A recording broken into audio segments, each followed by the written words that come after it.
Por aquí.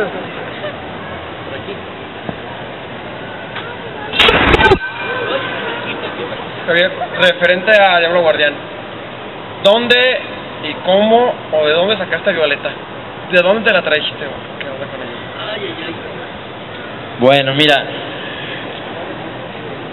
complicada tu pregunta. Mira, sentí desde muy niño una fascinación por las mujeres. Me indignaba mucho que cuando yo era niño me dijeran mariquitas y yo decía que me gustaban las niñas. O sea, vente con los hombres, no seas mariquita. Pues voy con los hombres, pero nunca me gustó. Siempre me gustó más el mundo de las mujeres. Me pareció mucho más interesante. Cuando fui adolescente era enormemente tímido. Entonces, terrible, porque yo no podía acercarme a las mujeres. Quería, pero no podía. Entonces, cuando entré a una escuela mixta, afortunadamente, tuve la oportunidad de hacerme amigo de las guapas. Fue una estrategia que me inventé, porque las guapas tienen una tragedia en la vida. Las mujeres feas las odian, y las mujeres guapas las ven como rivales. Los hombres nada más las quieren para una cosa, y el hecho es que nadie es su amigo, nadie es amigable con ellas. O sea, es lo mismo. Por ejemplo, tú tienes un compañero que es el galán, tú no vas a ser amigo del galán, prefieres ser amigo del gordito simpático, que tu cuate, ¿no? Y es la misma situación. Pero yo empecé a cultivar a las guapas y me di cuenta que estaban muy solas, y aparte me di cuenta que tienen muchas cosas que enseñarme, y aprendí entonces otra cosa, que las mujeres cuando te ven con guapas, te ven guapo. Mi vida mejoró, ¿no? Sin duda mi vida mejoró, ¿no? Porque aparte, pues yo a las guapas me contaban su vida, lo que les hacían sus novios, y me aficioné a escuchar a las mujeres hablar de su vida, tratar de entrar al alma de la mujer. No iba a entrar nunca, pero por lo menos una acercadita no me iba a caer mal. Pues ya en los años 80 se me ocurrió, siendo muy joven, se me ocurrió la idea de seguir a una mujer que yo no entendía por qué estaba en una ciudad americana. Empecé pensando que era Atlanta, y este hombre tenía una moto y seguía a una mujer. Esta mujer cambió de nombre, cambió de padres, cambió de todo. Primero era una hija de un diplomático, pero me di cuenta que me daba una pereza enorme seguir a la hija del diplomático. Fueron cambiando las situaciones y algún día me cayó una chamba maravillosa, que era escribir lo que iban a decir las candidatas de señorita Estado de México. Inicialmente yo me sentía escritor, puse cara de asco, qué trabajo horrible.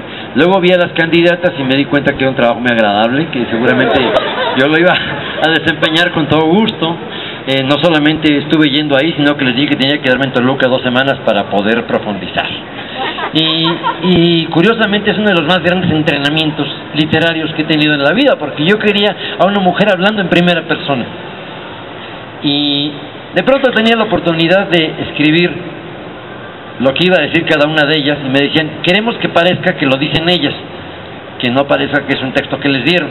Para eso tuve que hablar con ellas largamente, que me dijeran por qué estaban ahí, cómo era su vida, y aprendí, por ejemplo, que la mayoría de las candidatas a reina de belleza lo que querían era salirse de su casa.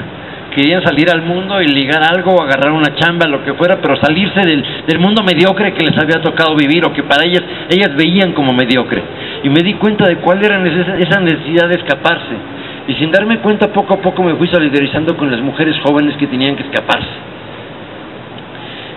Después de eso fui poco a poco entrenando. Me escribía cartas de amor a mí mismo, y no porque me quisiera mucho, sino porque quería probarlas.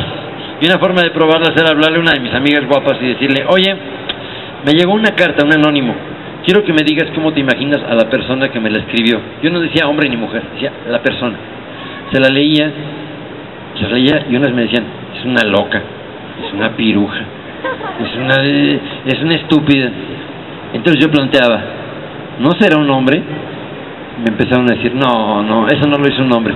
Yo decía, yes, ahí vamos, pero todavía me sentía muy disminuido, porque imagínate la osadía de ponerte a hablar como una mujer, de poner a hablar porque a mí, digo, los hombres se la iban a creer, los hombres se creen todo, pero para que se la creyera una mujer, eso costaba trabajo, ¿no? Alguna vez había una revista de rock donde había un puesto vacante, y yo escribía ahí, y me dijeron que se había quedado vacante una columna que se llamaba Música para hacer el amor, que la escribió una tal Suzy Q. Suzy Q era Fernando Rivera Calderón, que tiene un programa en la televisión. Y me dijeron, ¿quieres hacerlo tú? ¿Quieres ser Suzy Q? Y dije, no, sí, pero Suzy Q no. Te inventa la persona. Y inventé un personaje que se llamaba Virginia Wet. Virginia Wet era como indecisa la chica. Y el caso es que lo hice durante 3 años. Le llegaron muchos mails, le llegaron 2 propuestas matrimoniales, muchas indecorosas. Pero también le llegaron muchas peticiones de mujeres pidiéndole consejo. Amiguita, por favor, dime qué hago. Yo decía, wow. Y finalmente llegó un momento en que dije, ya no puedo seguir dilatando esto, tengo que sentarme a hacerlo.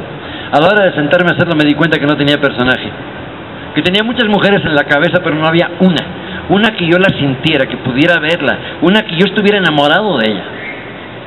En esa zozobra